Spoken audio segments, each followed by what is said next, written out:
Hey everyone. Or well, no one. No one watches.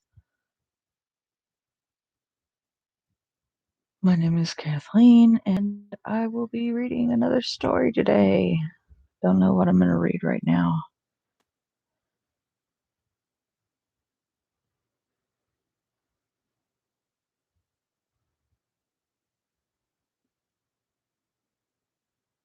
Uh,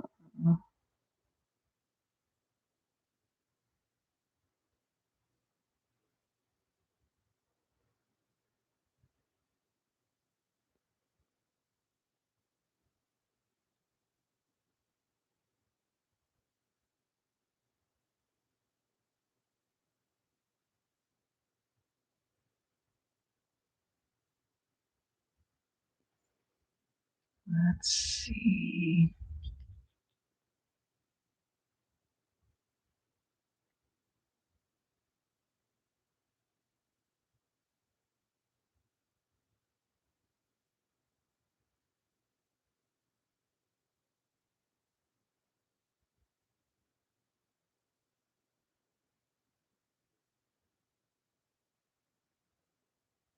What is this?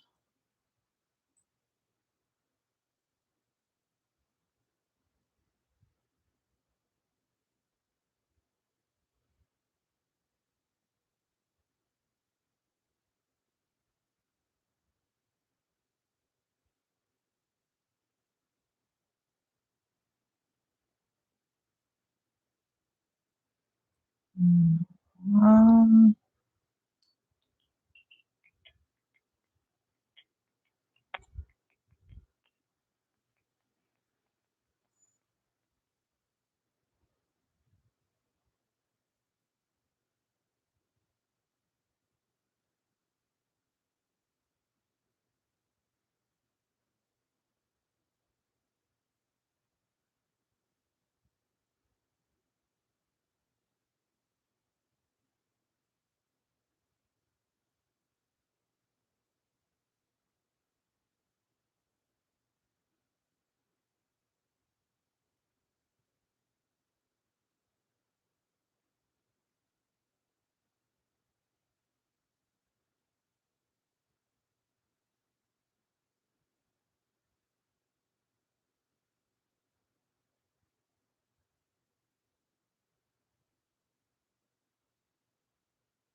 Interesting. Okay.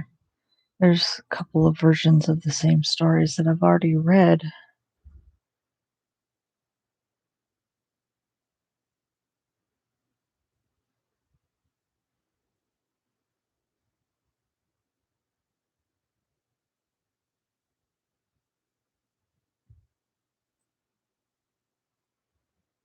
Mhm. Mm.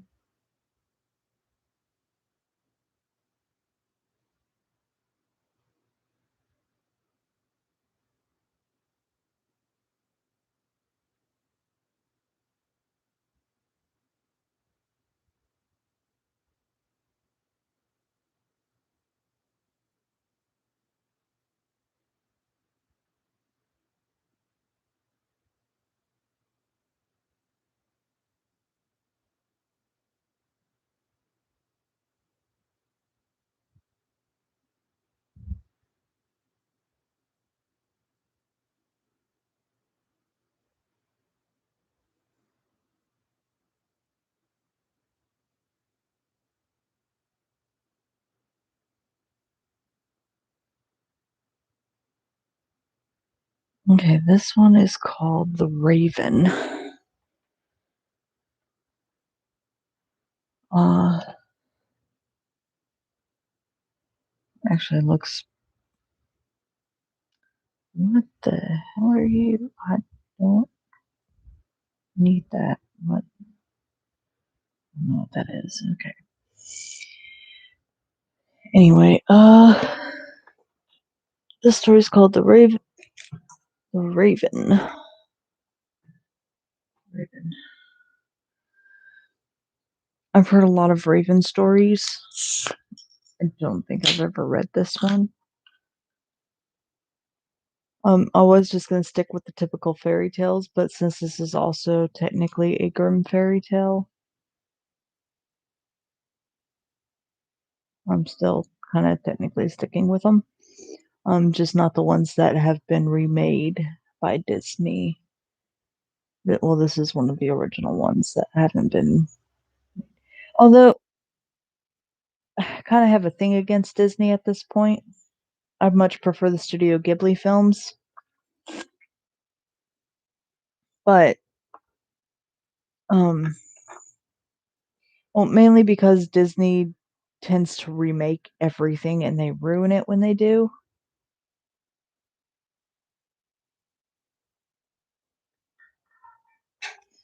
They tend to ruin the stories that we grew up with as kids, anyone born '90s and earlier. Um, all those stupid stories about a stupid man coming to save you when you didn't really need saving. That's why I liked The Beautician and the Beast. The way they did that was when she was in a fairy tale. She didn't accept the prince right away. She was like, "No, I've got my own life to live."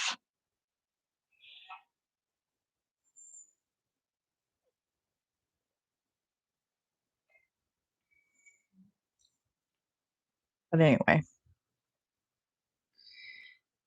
see. Here's this story. It's called The Raven, the Brothers Grimm. There was once a queen who had a little daughter, still too young to run alone. One day the queen was One day the child was very troublesome, and the mother could not quiet it, do what she would. She grew impatient, and seeing the ravens flying around the castle, she opened the window and said, "I wish you were a raven and would fly away. Then I should have a little peace." Scarcely were the words out of her mouth when the child in her arms was turned into a raven and flew away from her through the open window. The bird took its flight to the dark wood and remained there for a long time, and meanwhile the parents could hear nothing of their child.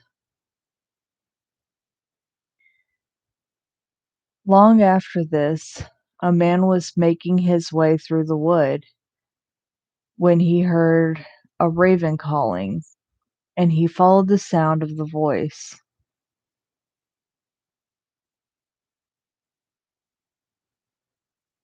Mhm.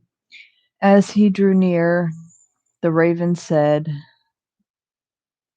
"I am by birth a king's daughter, but I am now under a spell of some enchantment. You can, however, set me free. What am I to do?" he asked. She replied, "Go further into the wood until you come to a house wherein lies an old woman. She will offer you food and drink, but you must not take either. If you do, you will fall into a deep sleep and will not be able to help me. In the garden behind the house, in a large tan heap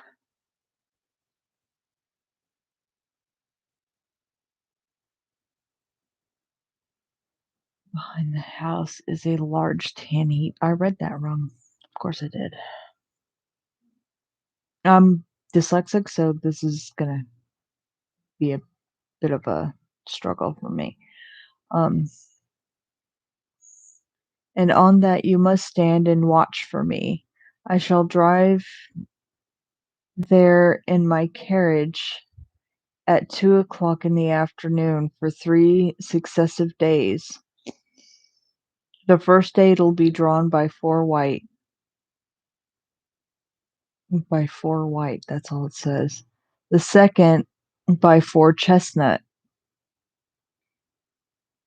and the last day four black horses. If you fail to keep awake and I find you sleeping, I shall not be set free." The man promised to do all she wished, and the raven said, "Alas, I know even now that you will take something from the woman and be unable to save me." The man assured her again that he would on no account touch a thing or eat or drink. When he came to the house, he went inside. The old woman met him and said, "Poor man, how tired are you? Come in and rest, and let me give you something to eat and drink." "No," answered the man, "I will neither eat nor drink." But she would not leave him alone, and urged him, saying, "If you do not eat anything, at least you might have a draught of wine. One drink counts for nothing." And at last he allowed himself to be persuaded, and drank. As it drew towards the appointed hour, he went outside into the garden and mounted the tan heap to await the raven. Suddenly a feeling of fatigue came over him, and unable to resist it, he lay down for a little while, fully determined, however, to keep awake. But in another minute his eyes closed of their own accord, and he fell into such a deep sleep that all the noises in the world would not have awakened him. At 2 o'clock the raven came driving along, drawn by her 4 white horses. But even before she reached the spot, she said to herself, sighing, "I know he has fallen asleep." When she entered the garden, there she found him, as she had feared, lying on the tan heap, fast asleep. She got out of her carriage and went to him. She called him and shook him, but it was all in vain. He still continued to sleep. The next day at noon the old woman came to him again with food and drink, at which he first refused. At last, overcome by her persistent en- entreaties, I don't know how you would say that.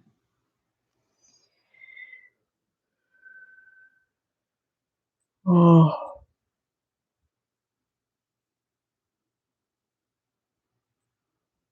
oh,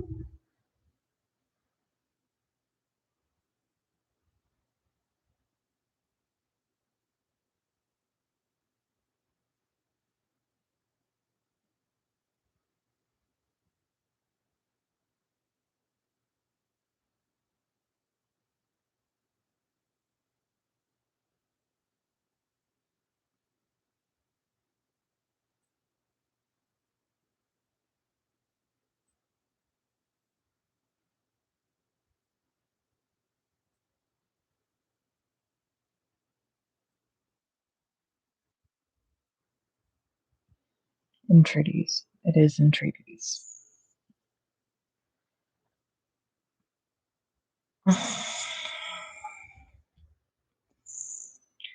That he would take something. He lifted the glass and drank again.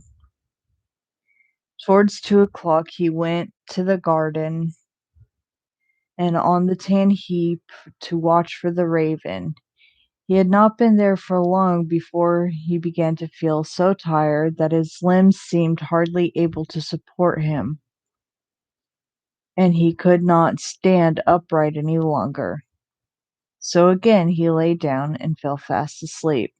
As the raven drove along with her 4 chestnut horses, she said sorrowfully to herself, "I know he has fallen asleep."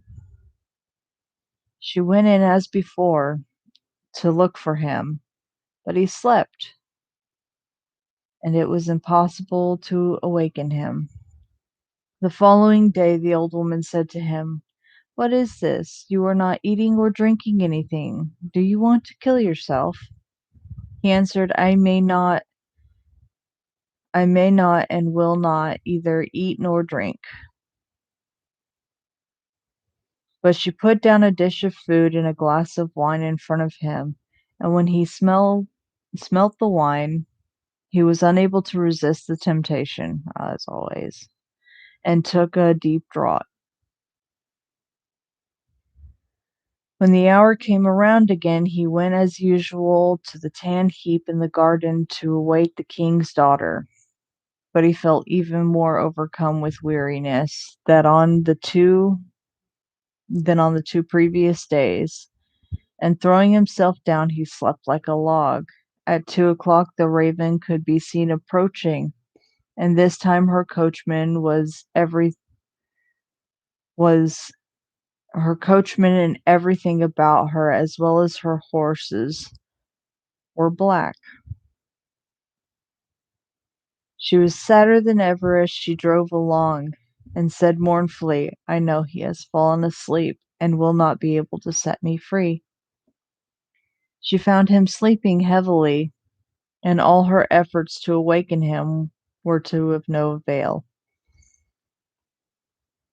Then she placed beside him a loaf and some meat, and a flask of wine, of such a kind that however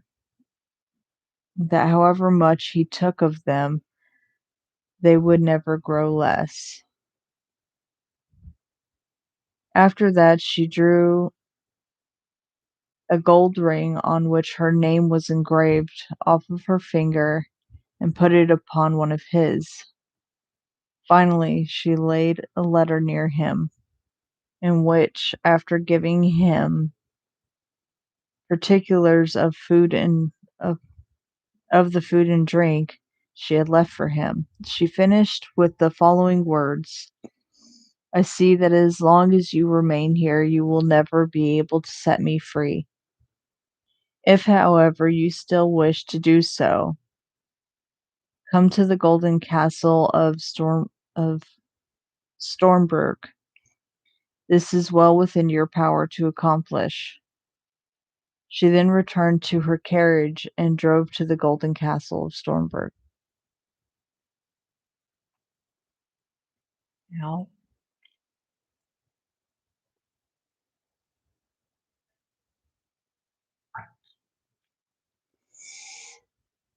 when the man awoke and found that he had been sleeping, he was grieved at heart, and said, "She has no doubt been here and driven away again, and it is now too late for me to save her." Then his eyes fell on the things which were lying beside him. He read the letter and and knew knew from it all that had happened. He rose up without delay, eager to start on his way to reach the castle of Stormberg, but he had no idea in which direction he ought to go. He travelled about a long time in search of it, and came at last to a dark forest, through which he went on walking for 14 days, and still could not find a way out. Once more the night came, and worn out he lay down under a bush and fell asleep. Again the next day he pursued his way through the forest, and that evening, thinking to rest again, he laid down as before, but he heard such a howling and wailing that he found it impossible to sleep. He waited until it was darker and the people had begun to light up their houses, and then seeing a little glimmer ahead of him, he went towards it.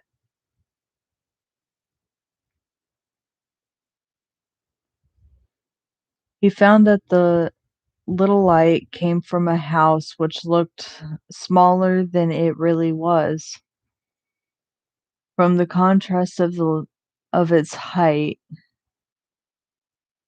with that of an immense giant who stood in front of it. He thought to himself, if a giant sees me going in, my life will not be worth much. However, after a while he summoned up courage and went forward. When the giant saw him, he called out, "It is lucky for that you have come." That's what it says. It is lucky for that you have come. For I have not anything to eat for a long time. I can have you now for my supper. I would rather you let that alone, said the man, for I do not willingly give myself up to be eaten. If you are wanting food, I have enough to satisfy your hunger. If that is so, replied the giant, I will leave you in peace. I only thought of eating you because I had nothing else. So they went indoors together and sat down, and the man brought out the bread, meat, and wine, which, although he had eaten and drank of them, they were still unconsumed. The giant was pleased with the good cheer and ate and drank to his heart's content. Then he had finished his supper. The man asked him if he could direct him to the castle of Stormberg. The giant said, I will look on my map.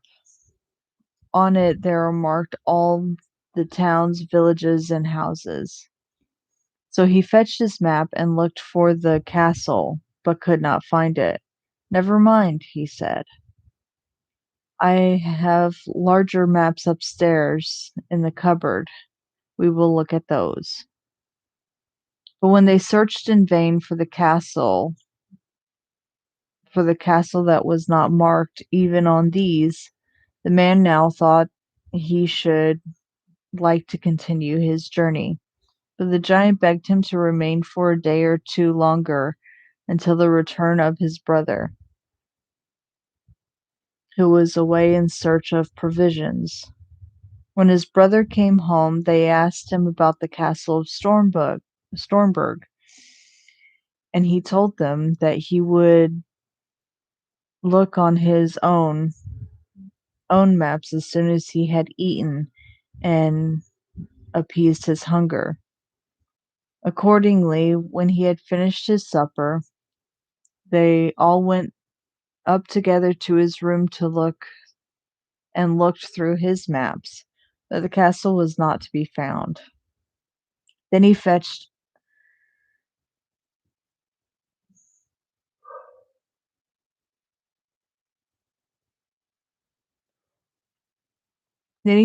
other older maps, and they went on looking for the castle until at last they found it. But it has many thousand miles away. How shall I be able to get there? Asked the man. I have 2 hours to spare, said the giant. I will carry you into the neighborhood of the castle. I must then return to look after the child who is in our care. The giant thereupon carried the man to within about 100 leagues of the castle, where he left him, saying, You will be able to walk the remainder of the way yourself. The man journeyed on day and night till he reached the golden castle of Stormberg. He found it situated, however, on a glass mountain, and looked up from the foot as he saw the enchanted maiden drive around her castle and then go inside. He was overjoyed to see her and longed to get to the top of the mountain, but the sides were so slippery that Every time he attempted to climb, he fell back again. Then he saw that it was impossible to reach her. When he saw that it was impossible to reach her, he was greatly grieved and said to himself, I will remain here and wait for her. So he built himself a little hut, and there he sat and watched for a whole year. And every day he saw the king's daughter driving around her castle, but still was unable to get nearer to her.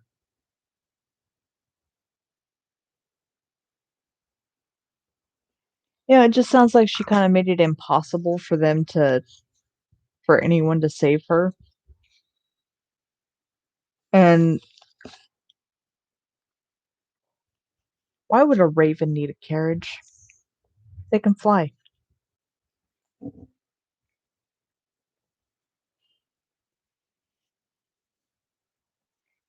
It it said so at the beginning that she could fly. Why the hell would she need a carriage? How did she even get the carriage? How do the horses know where to go where?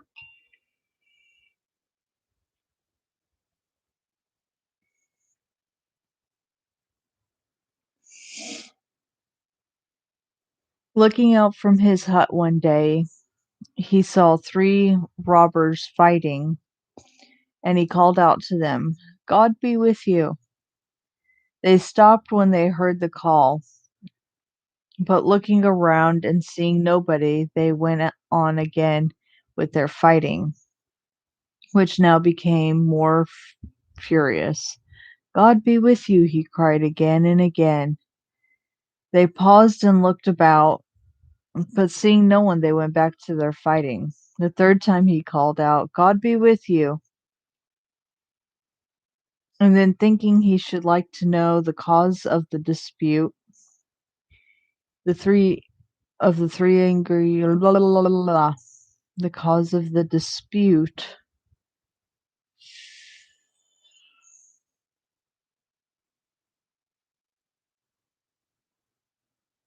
between the three men. That wasn't there a second ago.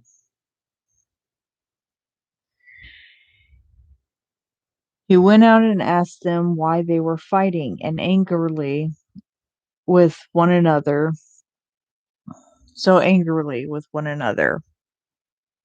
One of them said that he had found a stick.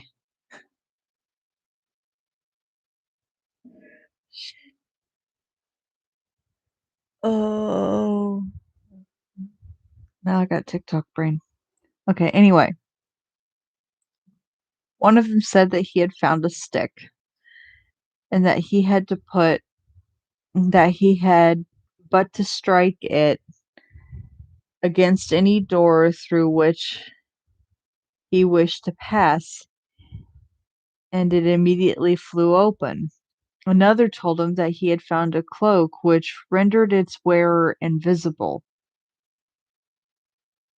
and the third had caught a horse which could carry its rider over any obstacle, and even up the glass mountain. They had been unable to decide whether they would keep together or have the things in common, or whether they would separate. On hearing this, the man said, I will give you something in exchange for those three things. Not money, for that I have not got, but something that is of far more value. I must first, however, prove whether you all have told me about your three things is true. The robbers therefore made him get on the horse and handed him the stick and the cloak, in which he had put this round him. He was no longer visible. Then he fell upon them with the stick and beat them one after another, crying, There, you idle vagabonds, you have got what you deserve. Are you satisfied now?" After this, he rode up the glass mountain. When he reached the gate of the castle, he found it closed, but he gave it a blow with his stick, and it flew wide open. And once he passed through the door, he mounted the steps and entered the room where the maiden was sitting with a golden goblet full of wine in front of her. She could not see him, for he still wore the cloak, but he took the ring which she had given him off his finger and threw it into the goblet, so that it rang as it touched the bottom. "That is my own ring," she exclaimed, "and if that is so, the man must also be here who is coming to set me free."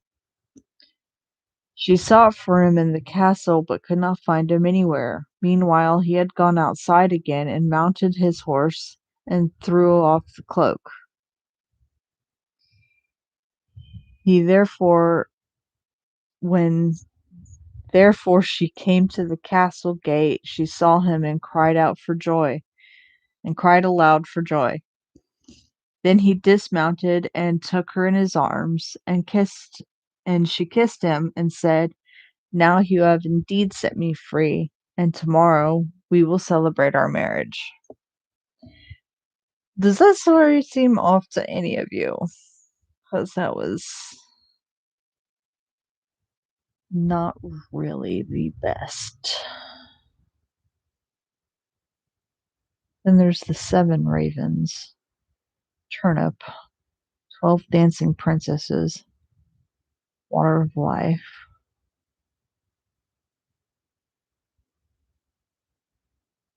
The Wolf and the Seven Little Kids.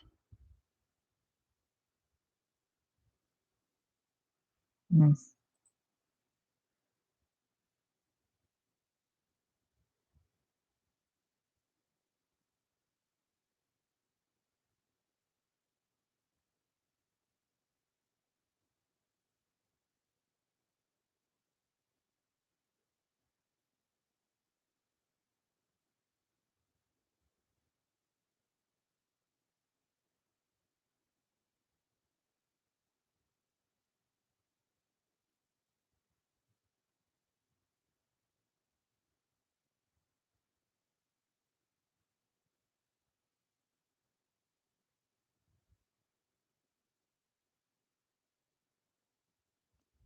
Oh, this is a pretty long story.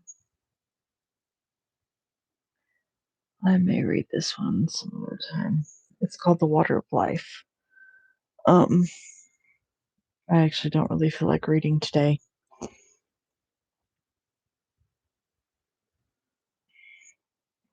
I started watching um a new show on Netflix. It's a K-drama. A lot of people don't like them. I tend to absolutely love them because, well, drama. Glass Mask was my absolute favorite, but this one has recently taken one of the top 5 positions that I absolutely love. It is called It Is Okay Not to Be Okay. Um, each episode is like an hour and something long, maybe like an hour and 15 minutes. Um, they're very well put together. The only thing I don't like about it are the standstill moments where they have the main characters just staring at each other. It's already beautifully written and the actors are amazing, but seriously, you don't need to have these people staring at each other every 5 seconds, you know? I can't stand that. But in it, if anyone has ever heard the story of the Red Shoes, this is practically that story. Um, Red Shoes is a I can't remember if it's a fairy tale or something like that, but basically, it's different for different regions. I've noticed that,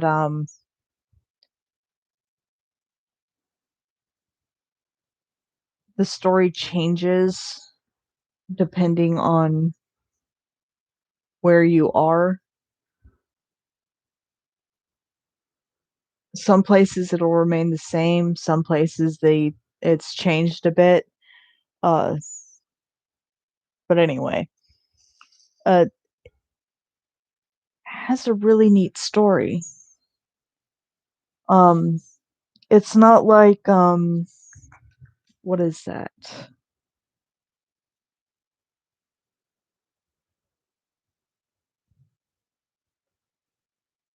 Can't remember. It's like a fantasy one where they have all that fake martial arts and crap like that. There are still parts of this that are just so fake, but you overlook it because what they did with that was so freaking hilarious. I just made it to let me see if I can find it. If I can breathe.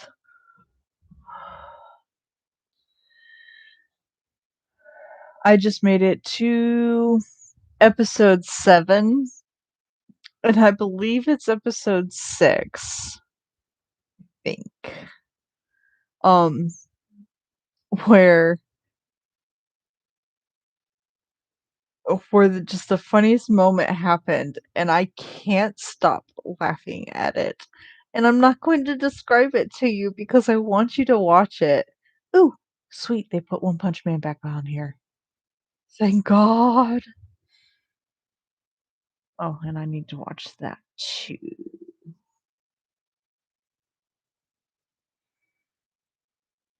I don't understand why, but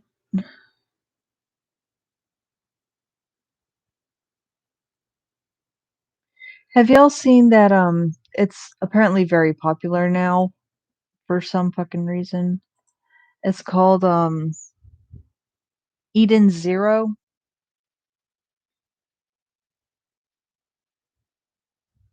Happy is still there, but he's not with Lucy and Natsu. Instead, he's with this chick who is more of a sandy blonde than blonde like Lucy.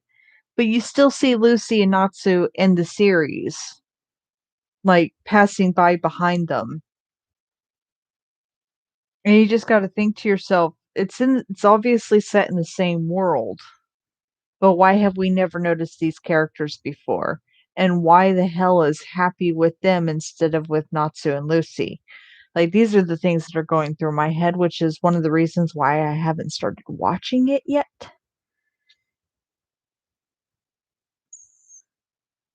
Boys Over Flowers was hilarious. Then there's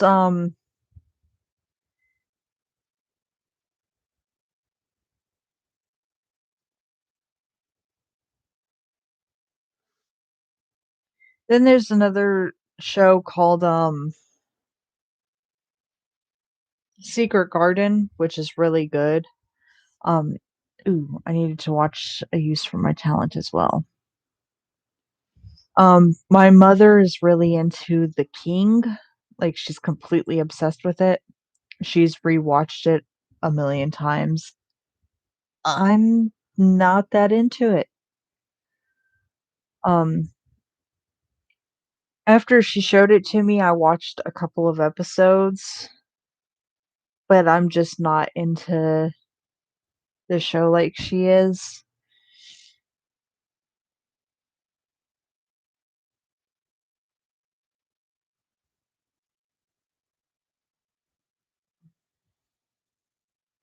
Um,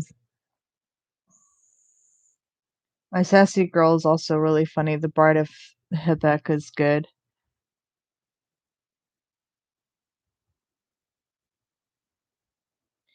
There's a lot of these that I absolutely love. Glass Mask, though, however, that one was the fricking coolest because as someone who believes in reincarnations, um, meeting your doppelganger has gotta be spooky.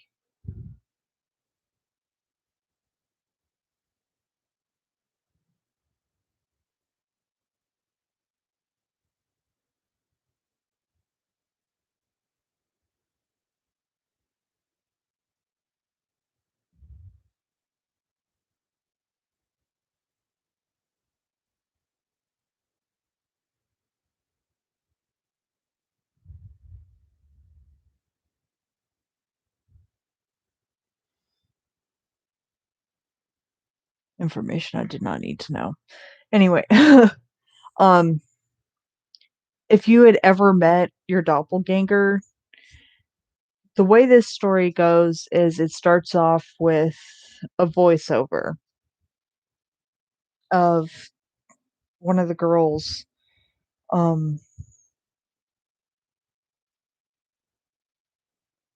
two of the girls leading very different lives, and the really rich one reads in a magazine or something like that that if you would ever meet your doppelganger, pay attention to who sees who first, because it is said whoever sees their doppelganger first dies.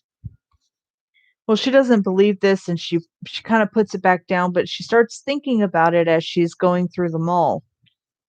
And as she gets to the bottom of the escalator, she sees her doppelganger.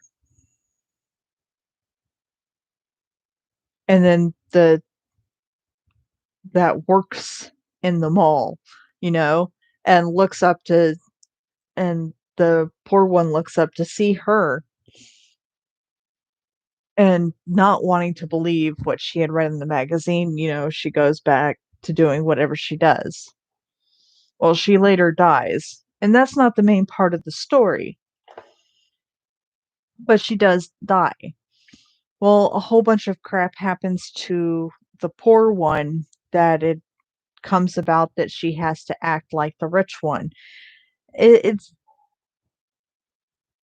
the way I describe it does not bring it justice, but oh my god, I absolutely love it. If you've ever seen Sister Sister or anything or Parent Trap or anything like that where they switch, you tend to notice little differences, but no one else around them does because rich people never pay attention. The only one that did pay attention was the one who absolutely loved her, and he gets nowhere. But the characters that they have acting as each of them are just so pretty. So pretty. And it kind of makes you wonder if they ever have twins acting in these,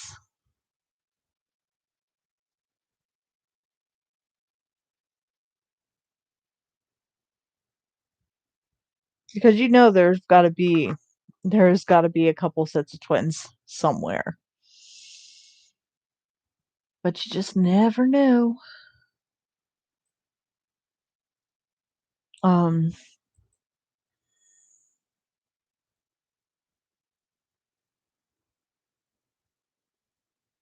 yeah, there was a lot of these that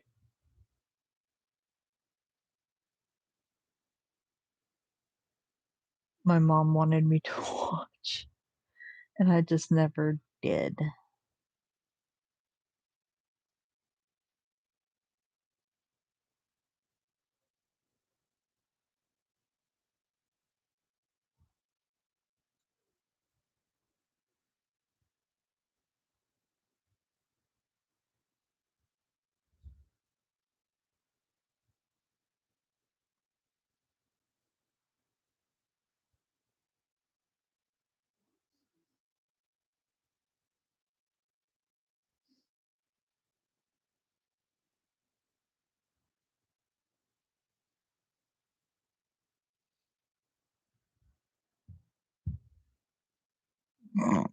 Anyway, uh, there was a lot of them that I've been told to watch, and I never get around to them. I end up watching, like, 1 episode, and if I don't get into it, that's it.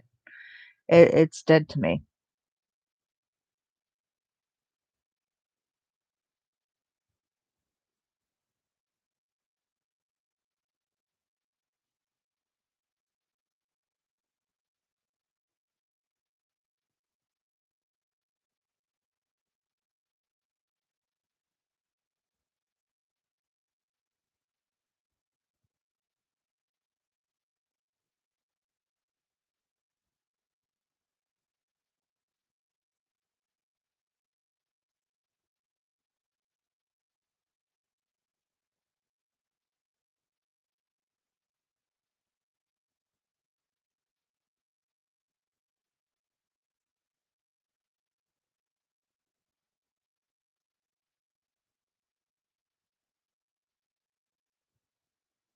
Um, I tend to be really picky about all my shows. Ooh, hey, look, they put the Nutty Professor on here. Home is on here. Ooh, Major Pain is on here. Yay. I'm gonna have to watch that now. Oh,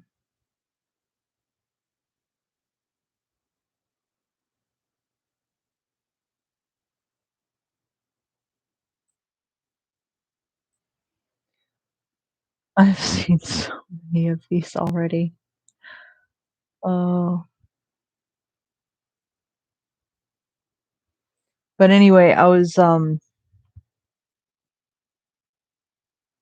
I end up watching an episode of them, and if it doesn't pull me in, I don't watch it.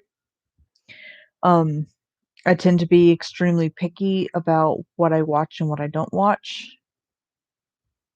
More than half the time, there's not many things that I like to watch. My mom is a total movie nut. Um, oh, Mars Attacks. And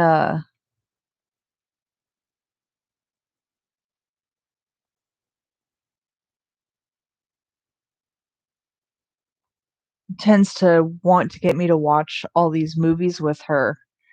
And I tend to not watch them mainly because she's more of an action thriller. I'm not per se romance oriented on stories, but you know, I tend to watch a lot of those or anything Studio Ghibli. I'll watch anything Studio Ghibli. I don't care the storyline or whatnot.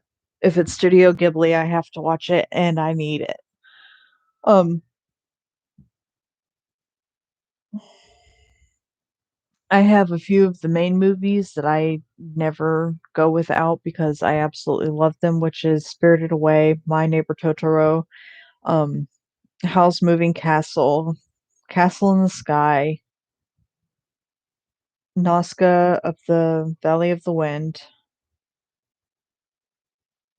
I feel like I'm missing one. Kiki's Delivery Service. The one I'm missing that I do not have is Ponyo, and a lot of the other ones. Uh, I tried to find Ponyo and I couldn't find it anywhere. I even went onto Amazon to look for it and I couldn't find it there either. But I got the other ones from Amazon. Um, there are several of them. Whispers of the Heart. Um, a ton of these other Studio Ghibli films that I have not been able to find, which really ticks me off because I really want them because I absolutely adore them. And it's not the story that it tells, it's the art and the music that get to me. Um,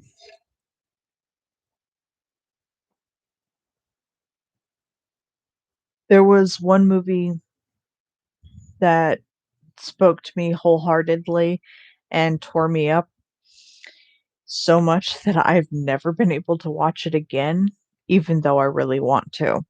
And it is called Wolf Children. I absolutely love that story. Um, my obsession with it is kind of a personal obsession, mainly because my mom has been through somewhat of the same thing. Anyway, um,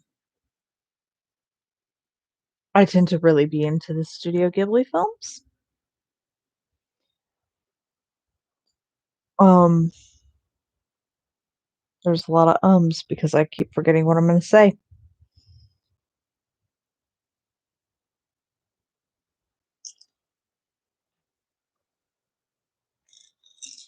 Anyway, there's ooh,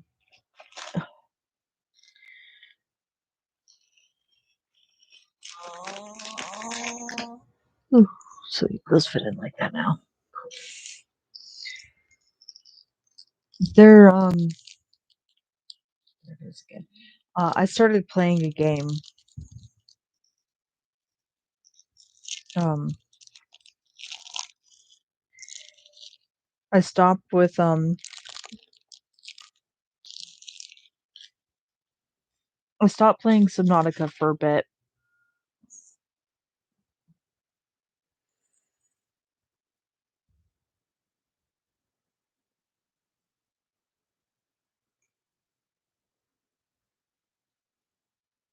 mainly because I can't find my damn base. Um, as I decided to be an idiot and not put a beacon down, I was like, I can't lose a base. You can lose a base. I lost a base. I'm very mad about it.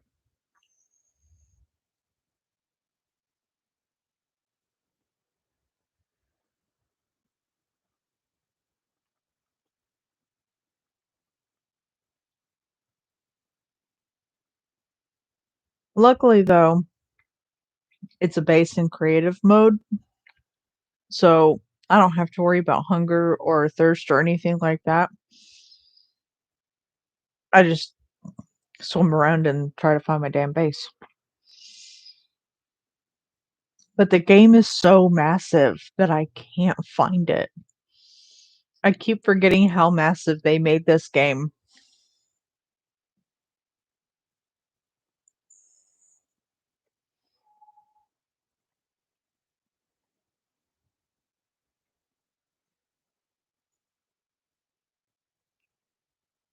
Like, the world, just so freaking freakishly massive.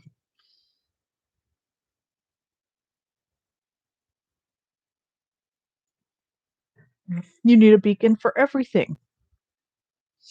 And I even put spotlights outside of it. That way I could see it if I ever left. And I know I'm down towards the lava area, but not quite in the lava area. Like, I'm hidden in this little crevice.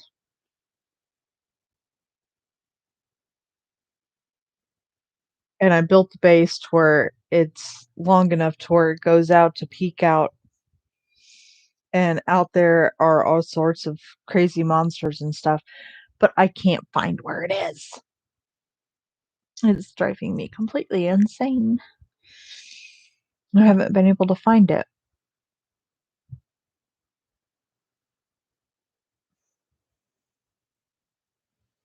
Anyway, I'll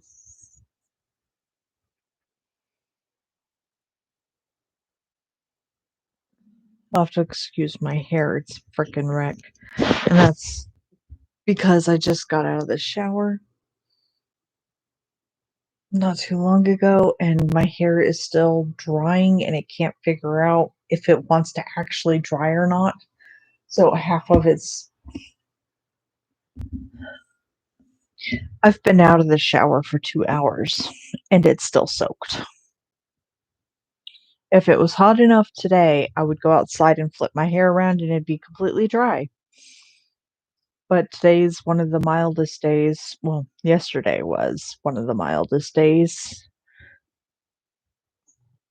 um, that we've had. One of the really nicer days in September. One of the rare days that you get in Florida. Uh, it felt so amazing. And last night was just as gorgeous. And then I woke up this morning and it's a little bit hotter than it was yesterday, but still feels nice. And it's really rare, rare that we get really nice weather like this where it's dry, it's not humid, and you get that nice breeze and it just feels like spring. It's just perfect.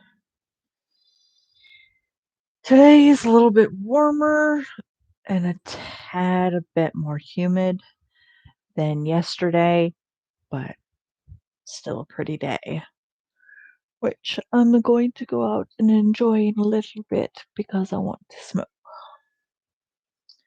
Um,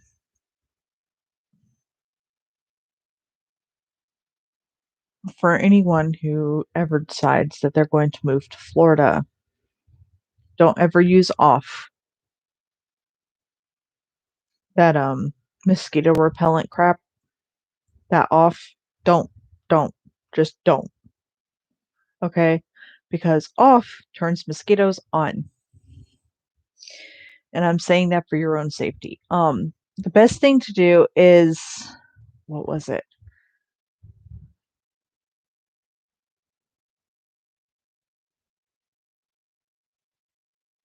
Something in lemon juice. I'm gonna have to ask my mom again. What she recommended to do.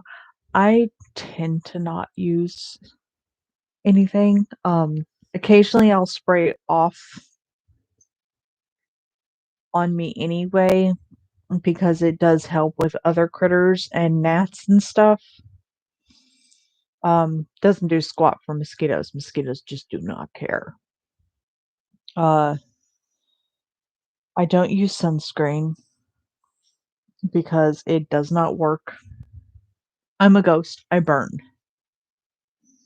Um, like there's no I'm melting or anything like that. It's shrivel up and die for me. So long periods out in the sun is not ideal because I burn to a crisp like a sponge, just drying out. Um,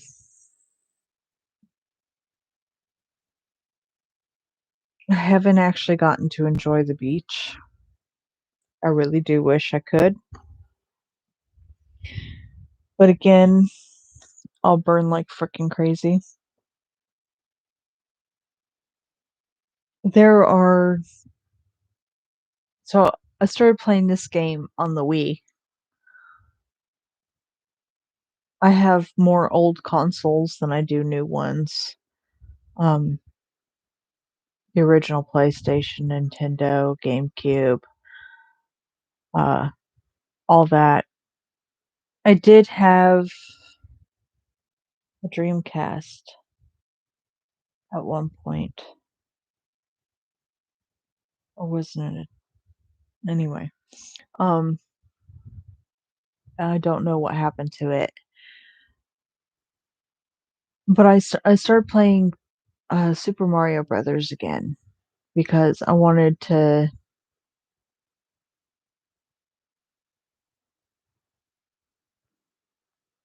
basically pretend like I wasn't alone. But as I was playing it, I realized it's a lot more fun with more people.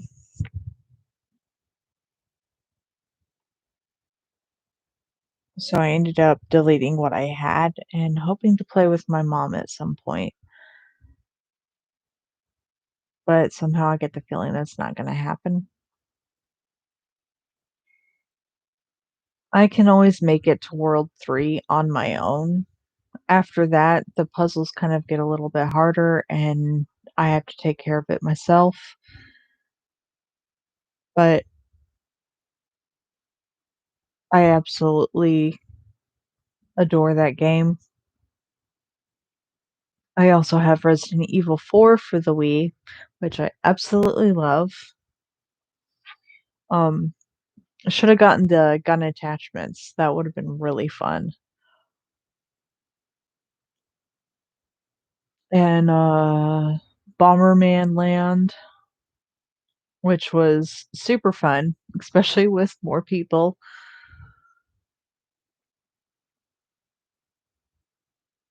I have a lot of Wii games, but most of them weren't mine to begin with. Um, like Star Wars, that one wasn't mine. I played it and beat it, but not mine. It was my ex's, and when he realized he wasn't gonna have a Wii anymore, he gave me all of his crap because that's just his way of throwing a fit, as if that was really going to bug me. Um, there are a lot of Wii games that I really want, like Super Smash Brothers. I want all of those because it is so fun to use those characters to beat the crap out of each other.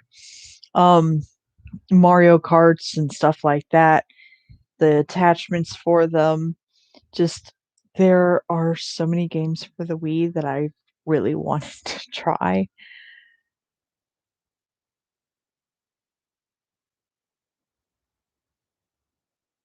There's I have a PS3, which the only game that I really play on there, the only 2 games that I play on there are Tekken and Diablo. Um, when I played Diablo on the computer, it wasn't as fun as when I'm playing it on the PlayStation. A lot of people tend to like the computer versions better, and everyone acts like they're not different when they are. They are very different to me.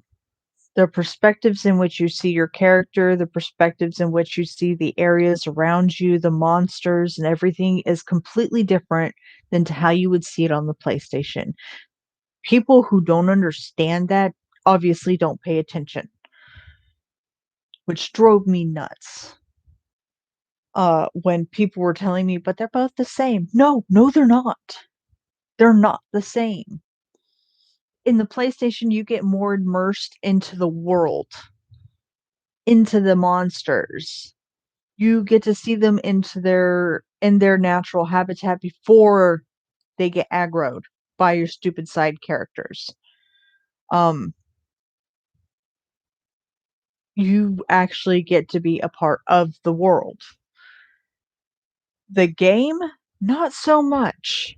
The game on the computer tends to be extremely dark. So when you're wandering through caves and these little hideouts and forests and stuff like that, trying to complete missions, it's completely different. The way you do armor, weaponry, magic, even, is completely different on the gaming version than it is on the PlayStation. No one tends to notice that. Now, Tekken, I tend to be more about games that are how do I tend to be more about games that allow you to customize your character. So, Sims is a really big thing to me because you can fully customize your characters. Sims 4 happens to be the best at that. Um, I do like Sims 3 as long as I have pets. I do not care about anything else. Um, then there's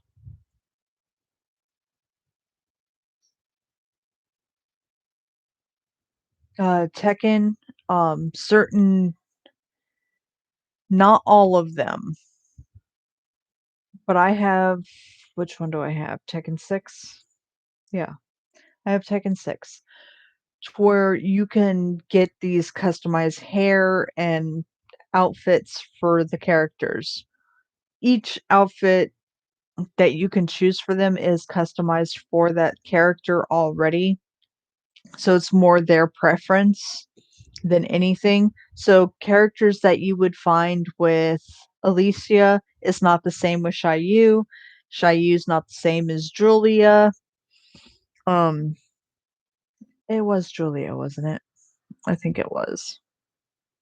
Because they only had Michelle and I believe 2? Or was it Tag? Anyway, then you have Unknown, she was only in Tag, which I have that one, and my PlayStation's buried in the closet right now. Um, Tekken 3. I have not been able to find Tekken 3 anywhere, and it's driving me completely nuts. I absolutely love that one because you got that little dinosaur gone, and one of his fighting moves is to fart and you go flying because it smells so bad. I absolutely love it. Um, I really wanted that one, and because the the beach on 3 was just so beautiful. Um, if you pay attention to the storyline of those things, like reading the little booklet that it gives you for each of them, you come to realize that Hahachi has gotta be, like, what, pushing on 100 something by now, and he's still a total prick. Reading those stories and, going along with the storylines and stuff like that, I absolutely adore it, and because they added the little where you can customize your own, you can't really recreate the character because the character's still going to be the character, but you can change the clothes, the hair, and all that. So it's not as so it's not just here's your character, deal with it type thing. Um Boulder's Gate for the GameCube, I have that. Absolutely adore it. Anyone knocks it and I'm gonna you're dead to me. Um Baldur's Gate Dark Alliance happens to be one of my favorite games. And me and my very first boyfriend when I was 16 argued over this. He was a big WoW player, and I'm guessing I can't remember exactly what was going on. I think he went to take a nap, and I turned on the GameCube to play Baldur's Gate, and he got super jealous and started yelling at the game because this game is super old. Yet the water graphics for it were so realistic that it didn't compare, that it that nothing could compare to it, and he got super mad because WoW was supposedly realistic. It was like, how did these people get the water right, but they couldn't do it right for WoW, and it's new, and at the time, it was a newer version. It was a new game, yet they still couldn't get the water fricking right. And it drove him nuts, and we ended up getting into an argument anyway. Um, just it's a beautiful game, and you technically don't get to customize your character, but there are but when you give them new upgraded armor, the armor actually changes on them. Same with the boots, gloves, weapons. It actually shows it changing when you're changing it, when you're equipping it. I absolutely love that. Plus, the story is just fantastic. I have not played the second one. Um, actually, I played a bit of the second one, but I never got very far because it just didn't seem as interesting to me as the first one. But that's just me. Um, Champions of Noreth. I need both of those. I have the PlayStation, but those are the 2 games that I have not been able to find. I believe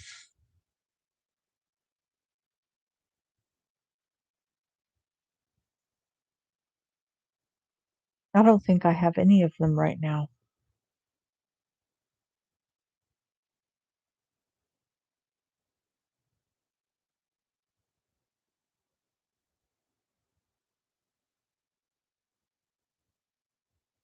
I always took them with me wherever I go. I believe I only have Champions with me. I'm not entirely sure, but I want both Champions, uh, of Noreth and Champions Return to Arms. I want them both. You can customize your character up to a certain extent. Um, there are female versions of every character. You have the barbarians, the elves, well, the rangers, which are technically elves. Um, the different clerics and stuff like that. You have all these different characters that you can choose from. You can pick the male version or the female version, then you can change their hair colors and their hairstyles. Um, and it's I absolutely love it. Now this it's extremely easy to beat, but considering when that game came out, um, it was very well made. I absolutely adore it. I would not even care if you could not customize your character at all. Um, like, that was not a big thing for me for that game or Baldur's Gate. They it was just oh my god, they were so beautifully done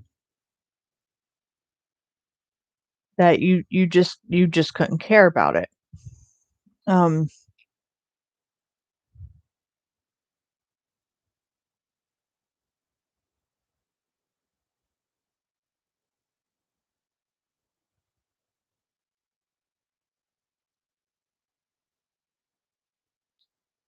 trying to think of what other games I have. I have a ton of freaking games, but I don't play all of them.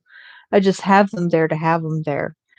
Um, Grand Theft Auto, which I used to be really into playing online. I stopped doing that after a bunch of freaking children started playing it more often. They don't know how to properly play a game. And instead it's just all about blowing people up. It's irritating as hell. Um,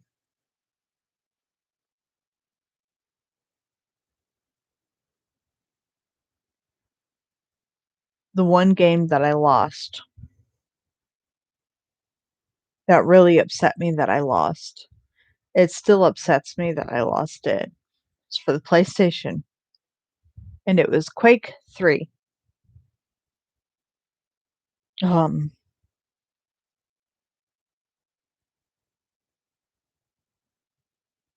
it's really good game. Uh, it has a story mode, and then you have the fighting mode where you can pick teams and you start on different sides of the map and you go and hunt each other down and kill. Um, there's capture the flag games as well for it. It Quake 3 was one of the absolute best games ever.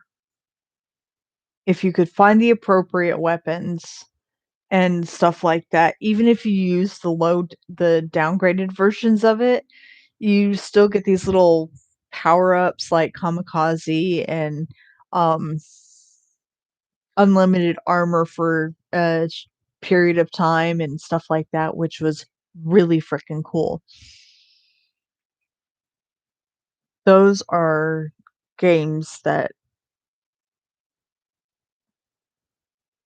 I need again. I'm gonna have to start hunting them down. Anyway, I'm gonna go outside and smoke because I talked for, like, a lot more than I thought I would. So, yeah, I'm gonna go now. I hope you all have a beautiful evening, afternoon, morning, night, whatever time of the day it is for you, and I will see ya when I see ya, I guess. I mean, no one ever watches this, so it doesn't matter anyway.